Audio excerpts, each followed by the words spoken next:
देविका जब पहली बार शादी करके रोहन के घर आई तो रोहन की खुशी का ठिकाना न था।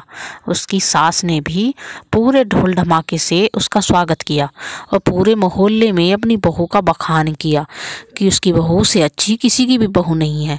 और वाकई में ही देविका थी भी लाखों में एक, क्योंकि वो कामचोर जो ठहरी।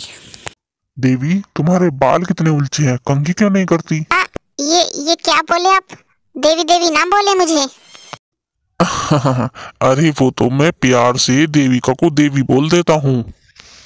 मैं कंघी कर तो लूं, लेकिन उसके लिए तेल डालना पड़ेगा, और जब कंघी करूंगी तो बाल टूटेंगे और फिर झाड़ू लगानी पड़ेगी। ओफो, इतना सारा काम मैं नहीं कर सकती। उसकी सास दुर्गा वहां से जाते हुए बोली, तो बहू गंजी क्यों नहीं हो जाती? ना रहेगा बांस, ना बजेगी बांसुरी, सारा झंझट ही खत्म। देविका सास को वहां देखकर चुप हो गई। बहू, कल अमावस्या है, मुझे अपने घर जाना है, और तुम कल 5 आदमियों को पेट भर के खाना खिला देना, और हाँ, दक्षिणा में उन्हें कुछ पैसे भी दे देना। देविका घबरा गई और सोचने लगी, हे भगवान, 5 लोग वो और 2 हम, 7 लोगों का खाना मैं कैसे बनाऊंगी? इतनी बड़ी परीक्षा मत लो सासू माँ। क्या बड़बड़ा रही हो बहू? जरा जोर से बोलो, मुझे सुनाई नहीं पड़ा। नहीं, कुछ नहीं सासू माँ। बहुत अच्छे से जानती हूँ कि तुम बहुत कामचोर हो, लेकिन मेरी बात कान खोल कर सुन लो। 5 गरीब लोगों को खाना खिला देना, और सबूत के तौर पर मेरे पास फोटो भी भेज देना। दुर्गा ये बोलकर 3 दिन के लिए अपने मायके चली गई, और उसके जाते ही देविका तो चिल्लाने लगी, हाय हाय पिताजी, तुमने मुझे कहाँ भेज दिया? यहाँ तो 7 लोगों के लिए खाना बनाना पड़ता है। उसकी आवाज सुनकर रोहन दौड़ा आया और उससे पूछने लगा, अरे देवी, तुम रो क्यों रही हो? तुम्हारी अम्मा मुझे 5 लोगों को खाना खिलाने का आदेश देकर गई है, और ऊपर से फोटो भी मांगती हैं। अरे तो इसमें रोने वाली कौन सी बात है? 5 लोगों को खाना खाते हुए गूगल पे फोटो सर्च करो और माँ को भेज दो। आप कितने अच्छे हो, मेरा कितना ख्याल रखते हो। मैं अभी सर्च करके देखती हूँ। अरे मगर ये लोग तो मोटे पेट वाले हैं, गरीब कहाँ दिख रहे हैं? गरीब सर्च करोगी तभी तो गरीब दिखेंगे। लाओ, मुझे दो। ये लो, 5 लोग गरीब खाना खाते हुए। मगर ये तो देखने में ऐसे नहीं लग रहे हैं जैसे कि हमारे घर हो। कोई बात नहीं, मैं एडिटिंग कर देती हूँ। 3 दिन बाद दुर्गा जब अपने मायके से आई तो पूरा घर फैला पड़ा था और देविका आराम से बेड पर लेटकर टीवी देख रही थी। दुर्गा को देखते ही बहुत तेज गुस्सा आया और उसने चिल्लाना शुरू कर दिया, बहू, ये क्या घर इतना गंदा पड़ा हुआ है, और तुम आराम से बेड पर लेटकर टीवी देख रही हो?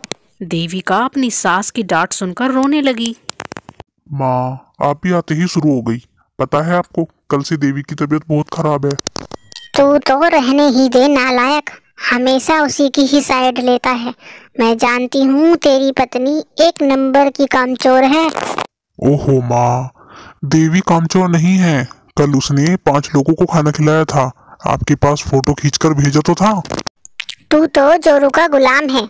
जो फोटो इसने मुझे भेजी थी ना, वो मैंने कई दिन पहले गूगल पर देख ली थी। हाँ।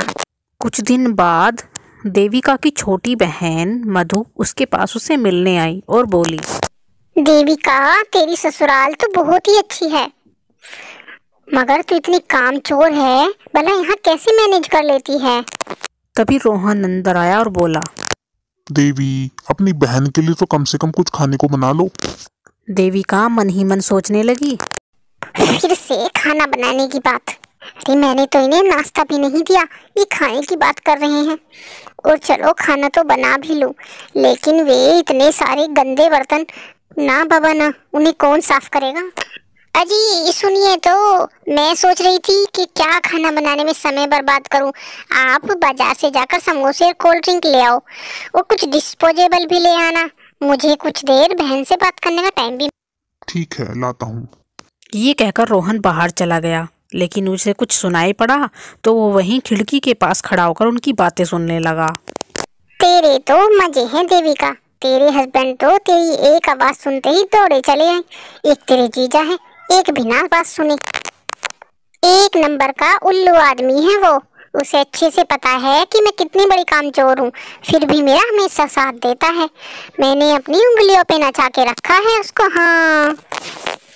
रोहन को बहुत दुख हुआ कि उसकी पत्नी उसको उल्लू समझती है। अब उसने सोच लिया कि इसको तो सबक सिखाना ही पड़ेगा कि पति के प्यार का नाजायज़ फ़ायदा उठाने का अंजाम क्या होता है। रोहन थोड़ी देर बाहर खड़ा होकर वापस लौट आया। देविका ने पूछा, अरे आप बहुत जल्दी आ गए। नाश्ता कहाँ है? देवी, कहीं भी समोसे नहीं मिले। ऐसा करो, तुम आज घर पर ही समोसे बना लो। मैं समोसे बनाऊं? हाँ, तुम समोसे बनाओ। मेरे कुछ दोस्त भी घर पर आ रहे हैं। जरा इधर तो आइए। क्या कुछ ऐसा नहीं हो सकता कि गूगल पर समोसे की फोटो देखकर काम चल जाए? बिल्कुल हो सकता है, मगर तुम्हारी बहन के साथ मेरे दोस्तों के लिए तो समोसे बनाने ही पड़ेंगे। ये कहकर रोहन बाहर चला गया। हे भगवान, हे दुर्गा मैया, हे भोलेनाथ, ये रोहन को क्या हो गया है?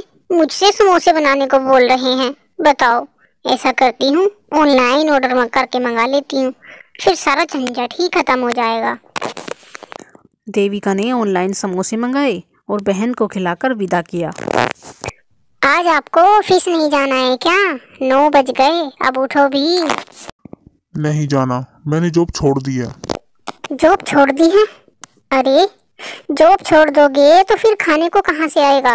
अरे, मेरा काम करने का बिल्कुल मन नहीं कर रहा था। लगता है मैं भी तुम्हारी तरह कामचोर हो गया हूँ। ऐसा मत बोलो जी, मेरे कामचोर होने से तो काम चल जाएगा, लेकिन तुम्हारे कामचोर होने से काम नहीं चलेगा। रोहन ने 1 महीने की छुट्टी ले ली थी और उसकी इस साजिश में दुर्गा भी शामिल थी। घर का खाने का सारा सामान खत्म हो चुका था और अब देविका को चिंता होने लगी। वो बोली, सुनो जी, मेरी नहाने की साबुन और फेयर एंड लवली खत्म हो गई है और रसोई में भी सारी सब्जियां, दाल, आटा, चीनी सब खत्म हो गए हैं। तुम्हें क्या लगता है तुम्हारे लिए इतनी गर्मी में बाहर जाऊं और तुम्हारे फेयर एंड लवली लगाने के लिए पैसे कमा कर लाऊं? देविका गुस्से से बोली, ये क्या लगा रखा है? मैं नहीं जाऊंगा। जो आपके करने के काम है वो आप ही तो करोगे ना, कामचोर कहीं के। लगता है तुम्हारा असर आ गया है मेरे बेटे पर बहू। अब तो देविका बहुत परेशान हो गई और सोचने लगी, आज तो घर में खाने पकाने के लिए भी कुछ नहीं है। देविका के पेट में भूख की वजह से बहुत तेज दर्द होने लगा और वो रोने लगी। ओहो, क्यों रो रही हो? चैन से लेटने भी नहीं देती। आखिर कितना लेटे रहोगे? भूख की वजह से मेरे पेट में दर्द हो रहा है। घर में खाने के लिए कुछ भी राशन नहीं है। तो मैं क्या करूं, बताओ ना। काम करो, पैसा कमा कर लाओ ताकि घर का राशन आ सके। नहीं, मैं नहीं करूंगा, मुझसे नहीं हो पाएगा। काम चोर कहीं के, आपसे नहीं होगा तो मैं ही कुछ काम ढूंढ लेती हूँ। घर का तो तुझसे होता नहीं, आई बड़ी काम ढूंढने वाली। तुझसे बड़ा भी कामचोर हो सकता है क्या कोई? सासू माँ ठीक कह रही है रोहन, आपकी पत्नी बहुत कामचोर है, लेकिन आज से मैं सारा आलस त्याग दूंगी। मैं घर का सारा काम करूंगी, बस आप जल्दी से उठकर कोई नौकरी ढूंढ लीजिए। देवी, तुम्हें सबक सिखाने के लिए ये सब करना जरूरी था। 1 महीने में ही तुम्हें कामचोरी का पता चल गया, तो सोचो मैं पूरी जिंदगी एक पत्नी को कामचोर कैसे सहन कर सकता था। और मैं तुम्हारी परवाह करता हूँ, तुम्हारी चिंता करता हूँ, तो तुम मुझे उल्लू समझती हो। मुझे माफ कर दो जी, अब आपकी देवी बिल्कुल काम चोरी नहीं करेगी, घर का सारा काम करेगी।